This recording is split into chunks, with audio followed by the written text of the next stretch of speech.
নমস্কার বন্ধুরা, আমি সুমন আর অ্যাডভেঞ্চার উইথ সুমনের সঙ্গে সবাইকে স্বাগত। থাম্বনেল থেকে আপনারা বুঝতেই পেরেছেন যে আমরা কলকাতা থেকে শিলিগুড়ি জার্নি করছি। কলকাতা থেকে শিলিগুড়ির জার্নি ইউটিউবে প্রচুর রয়েছে, কিন্তু এই ভিডিওটা একটু আলাদা হতে চলেছে। কেউ কেউ রাতে জার্নি করতে পছন্দ করে, আবার কেউ কেউ করে না। রোড আপডেটের সঙ্গে সঙ্গে থাকবে নাইট রাইডের সব ইনফরমেশন, তাই ভিডিওটা পুরো দেখার অনুরোধ রইল। Welcome to new blog. তো একটা নতুন ব্লগ নিয়ে চলে এসেছি। আজকে আমরা যাচ্ছি নর্থ বেঙ্গল, আর আজকে আবার আমার সঙ্গে যাচ্ছে সায়ন। এখানে আমার বন্ধুরা এসছে, সোহম এসছে, আর এসছে আমার ভাই স্যান্ডু। এই আমাদের গাড়ি রেডি, কাকু কাকিমা আমাদের সিআপ করতে এসছে। গাড়ি পুরোপুরি আমাদের রেডি, চাকায় জল দেওয়া হয়ে গেছে। প্রচুর মজা করবো, প্রচুর আনন্দ করবো, সব কিছু দেখাবো। ব্লগটার সাথে জুড়ে থেকো। চলো টাটা বন্ধুরা, আমাদের রাইড চালু হয়ে গেল। সায়ন এখন রাইড করছে। তো সময় এখন 7টা, আর আমরা জয় মা, মা শকুন্তলা মা রক্ষা করো, আমরা যেন ভালোভাবে সুস্থভাবে রাইডটা কমপ্লিট করতে পারি। তো সময় এখন 8:30, আর আমরা শেওড়াফুলি থেকে একটু বেরিয়ে পেট্রোল পাম্পে তেলটা ভরে নিলাম, ফুল ট্যাঙ্ক করে নিয়েছি। তেল কত টাকা বললি সায়ন? 995 টাকার। 995 টাকার তেল ভরা হয়ে গেছে ফুল ট্যাঙ্কি। ওইদিকে দিব্যরাও ভরে নিয়েছে। তো এটা আমাদের আরেক পার্টনার দিব্য আর অনু। আমরা যাচ্ছি টোটাল 4 জন, দুটো বাইকে। একটা রয়্যাল এনফিল্ড মেটিওর CB200X। আমাদের লাগেজটা এরকম বাঁধা হয়েছে, আর এবার টানতে হবে। অনেক দেরি হয়ে গেল, অনেক আগে বেরোনোর কথা ছিল। এতক্ষণ কথা বলিনি কারণ আমি পিছনে বসেছিলাম, ওই জন্য। এবার আমি চালাবো, ওই জন্য মোটো ব্লগিং সেট আপে চলে এলাম। তো অ্যাডভেঞ্চার উইথ সুমনের সঙ্গে সবাইকে স্বাগত। ফাটিয়ে মজা হবে নর্থ বেঙ্গল। তো আমরা ব্যান্ডেল থেকে ডান দিকে কল্যাণী ব্রিজ পেরিয়ে এবার ছোট জাগুলির উপর দিয়ে যাচ্ছে। আর এই ব্রিজটা অসাধারণ, সেই লাগছে ব্রিজটা। এখান থেকে আমরা ছোট জাগুলি ক্রস করে ঢুকবো কল্যাণী হাইওয়েতে, আর কল্যাণী হাইওয়ে দিয়ে আমাদের আজকের জার্নি চলতে থাকবে। আর সেই লাগছে সত্যি।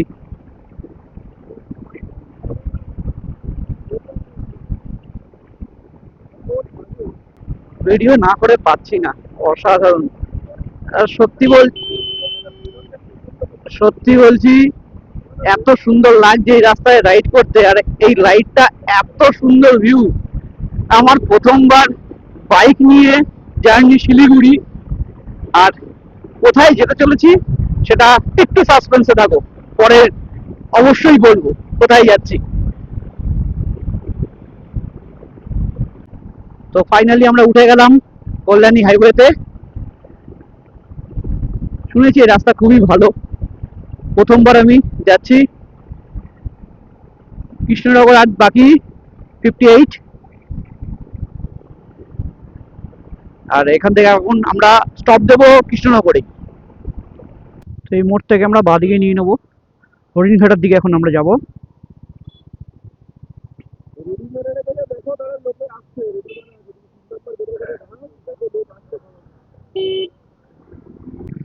তো সময় এখন 11:15, আর আমরা কৃষ্ণনগর থেকে 20 কিলোমিটার আগে চায়ের একটা দোকান থেকে, এখান থেকে আমরা ডিনারটা করে নিলাম। আমরা নিজেরাই টিফিন এনেছিলাম, ডিনারটা এনেছিলাম, পরোটা এনেছিলাম, খেয়ে নিলাম। এবার আবার আমরা জার্নি চালু করব। ভেবেছিলাম কৃষ্ণনগরে গিয়ে দাঁড়াবো, কিন্তু প্রচণ্ড খিদা পেয়ে গেছিলো, ওই জন্য আগে দাঁড়িয়ে পড়লাম। তো এবার আবার আমরা বেরোবো, চলো। তো চলে এলো আজকে আমাদের, আরে বাবা রে, তো চলে এলো আজকে আমাদের প্রথম টোল। আর এই টোল দিয়ে যখনই পাস করি না, নিজেদেরকে না ভিআইপি ভিআইপি মনে হয়, কারণ আমরা রাইডার আর বাইকের কোনো টোল লাগে না। এটাই সব থেকে বড় ফেসিলিটি আমাদের জন্য। ফ্রিলি বেরিয়ে গেলাম এখান থেকে, কৃষ্ণনগর সোজা সোজা মদনপুর সোজা। রাইডটা আমরা সন্ধ্যাবেলা থেকে চালু করার চেষ্টা করেছিলাম, কিন্তু আলটিমেট হয়নি। হতে হতে সেই রাতই হয়ে গেল। প্ল্যান মতন সবকিছু চেষ্টা করলেও হয় না। তো ঠিক আছে, আমরা চেয়েছি রাত্রিবেলা সারা রাত আজকে রাইড করব, কারণ দিনের রোদটা যেন আমরা না পাই সেটাই চেষ্টা করব, আর জ্যামটাও যাতে এড়াতে পারি। কেন ফারাক্কা আরো কিছু কিছু জায়গায় যে জ্যামগুলো হয়, সেই জ্যামগুলোকে এড়ানোর জন্যই আমরা রাতেই বেরিয়েছি। দেখি কতটা কি জ্যাম পাই। আর রাইড এখনো পর্যন্ত সেরা হচ্ছে। তো আজকের আমাদের দ্বিতীয় টোল। কি ধুলো, বাপরে বাপ! মোটামুটি কৃষ্ণনগর থেকে 45 কিলোমিটার পরে 3-4 কিলোমিটার এত ধুলো, রাস্তা খারাপ, ডাইভারশন। NH12 এর কাজ চলছে, এখানে একটা হাইওয়ে হচ্ছে, মানে এই 2 কিলোমিটার পেরোতে অবস্থা খারাপ হয়ে গেল। চলো, আবার রাস্তা একটু ভালো পেয়েছি। রাস্তা মোটামুটি এমনি ঠিক আছে, কিন্তু এখানে একটু কাজ হচ্ছিল, ব্রিজ হচ্ছে বলে রাস্তাটা বেশ খারাপ। আর সুন্দর লোহার ব্রিজ পার করছি। জানি না ব্রিজটার নাম কি, নিচ দিয়ে বা কি নদী গেছে, কিন্তু খুব সুন্দর।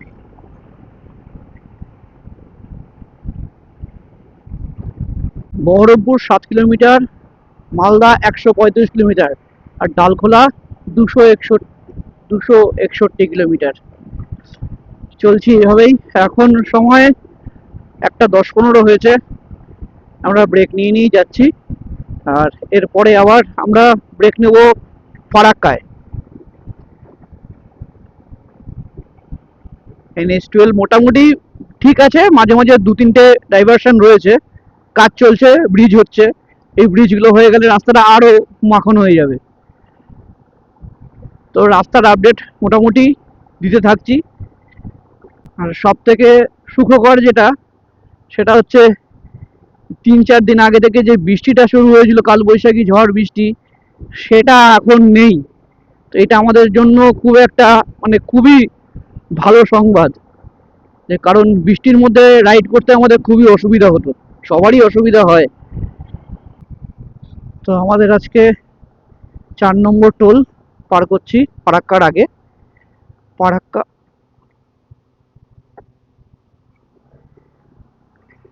ফারাক্কা এখান থেকে আর মোটামুটি 20 কিলোমিটার বাকি আছে, আর সময় 2:10।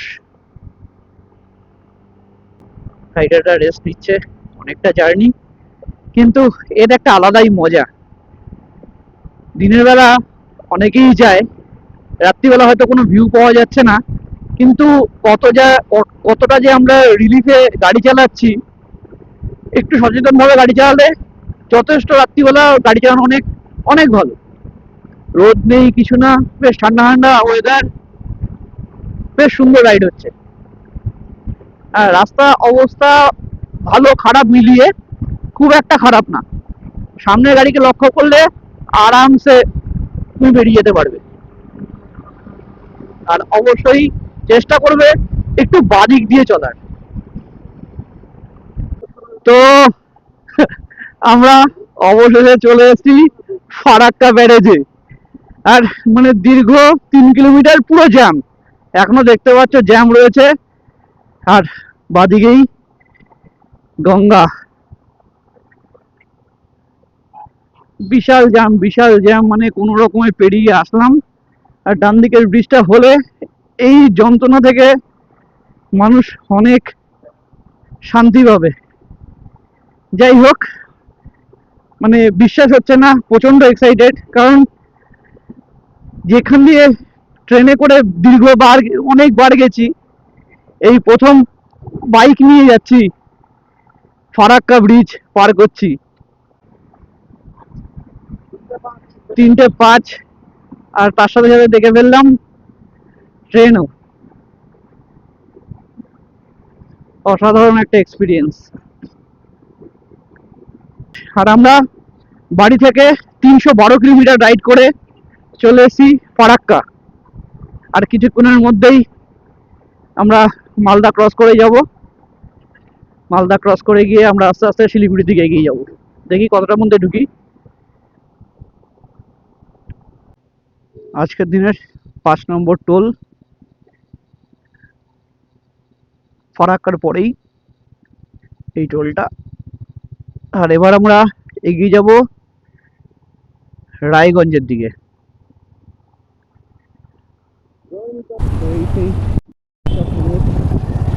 যেটা জ্যাম হওয়ার জন্য বিখ্যাত। হ্যাঁ, মনে পড়ছে জ্যাম। ঠিক আছে, দিনের বেলা এর চিত্রটাই অন্যরকম হয়, কিন্তু রাত্রিবেলা ফাঁকা, এই জন্যই রাত্রিবেলা রাইড করার সিদ্ধান্ত নিয়েছি আমরা। প্রচুর জ্যাম হয় দিনের বেলা, হাই রোডের উপরে টোটো ফোটো লাগানো থাকে, একটা আলাদাই ব্যাপার এখানে। তো কালিয়াচককে আমরা খুব সুন্দরভাবে পার করছি। তো আজকের দিনের 6 নম্বর টোল আমাদের। 3-4টে পেট্রোল পাম্প ঘোরার পর এখানে পেলাম পেট্রোল, 1000 টাকার মতন পেট্রোল আবার ভরালাম। তো প্রথমবার 995 টাকা, আর এখন 1000 টাকা তেল ভরালাম। তো এই জায়গাটার নাম বলতে পারবো না, জানি না কোথায় আছি। আর সময় এখন 4:35। তো সূর্যের দর্শন আমরা পেয়ে গেলাম, ভোর হয়ে গেল, সকাল হচ্ছে আস্তে আস্তে। আর এই সকালটা খুবই সুন্দর লাগছে, এখন সূর্যের রংটা ঠিক ডিমের কুসুমের মতন। আমরা এখন ইসলামপুরের কিছুটা আগে আছি, এবার আমরা ইসলামপুর রোডটা ধরবো।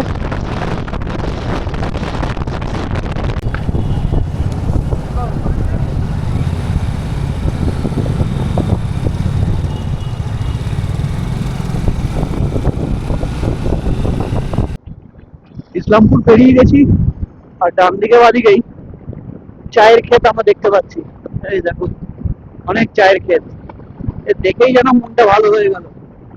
সারা রাতের টায়ার্ডনেস সব কেটে গেল চায়ের ক্ষেত করতে। হাই, আজকের দিনে আমাদের শেষ টোল।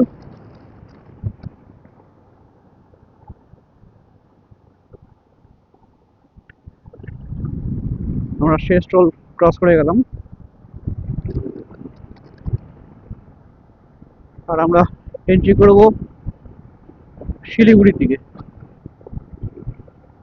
আর মোটামুটি 20 কিলোমিটার মতন বাকি আছে।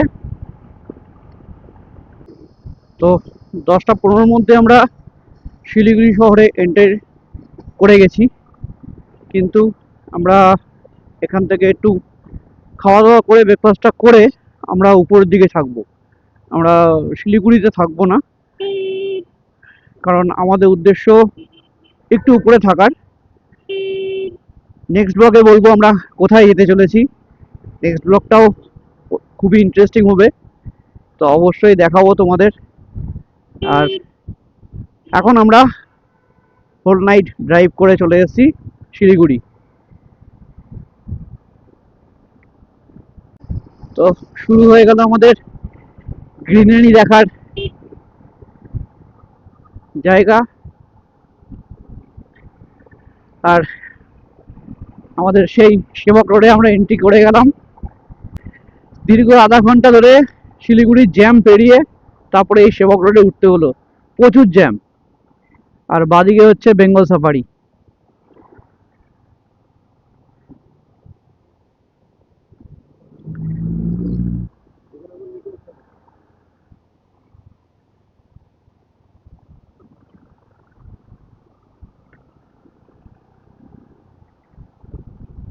সারা দিনের ক্লান্তি, সারা রাত জেগে ড্রাইভ করার ক্লান্তি যেন দূর হয়ে গেল। এই সবুজ সবুজ গাছগুলো দেখে মনটা ভরে যায়। এবারই দেখা হবে আমাদের পাহাড়ের দিকে। মোটামুটি ছাওয়া আর রোদের খেলা চালু হয়ে গেছে। এটা গাছের ছাওয়া, আর গাছের গুড়িগুলো দেখো কি মোটা মোটা।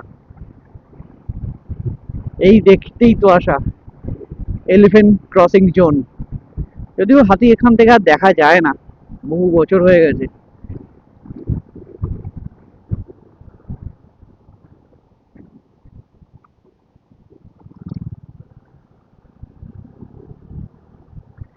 তো আমরা যাচ্ছি এখন NH-31 দিয়ে। সেবক রোড। তো আমরা পার করলাম এখন সেবক রেল স্টেশন।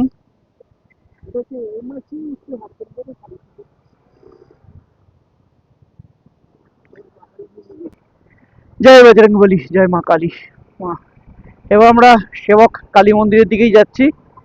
আর তিস্তা, ওহো তিস্তার কি ভিউ! এখন আমরা তিস্তাকে ডান দিকে রেখে এগিয়ে চলছি, কখনো বা থাকবে বাদিকে। তো এইভাবেই আমরা পাহাড় চড়তে চালু করে দিলাম। তো আমরা সেবক কালী মন্দিরে চলে এসেছি। আর এখানে এবার আমরা ব্রেকফাস্টটা সেরে নেব। ভিডিওটা আর বেশি বড় করব না, এই ভিডিওটি এখানেই শেষ করছি। নর্থ বেঙ্গল জার্নির আসল অ্যাডভেঞ্চার চালু হবে নেক্সট পার্ট থেকে। আশা করি নাইট রাইড করার সুবিধা অসুবিধা তোমাদের সামনে তুলে ধরতে পারলাম। ভিডিওটি ভালো লাগলে অবশ্যই লাইক কমেন্ট করবেন, এবং রাত্রিবেলা যদি নাইট রাইডের প্ল্যান করেন তাহলে এই ভিডিওটা বন্ধুদের সঙ্গে শেয়ার করতে পারেন। সুস্থ থাকবেন, ভালো থাকবেন, নমস্কার।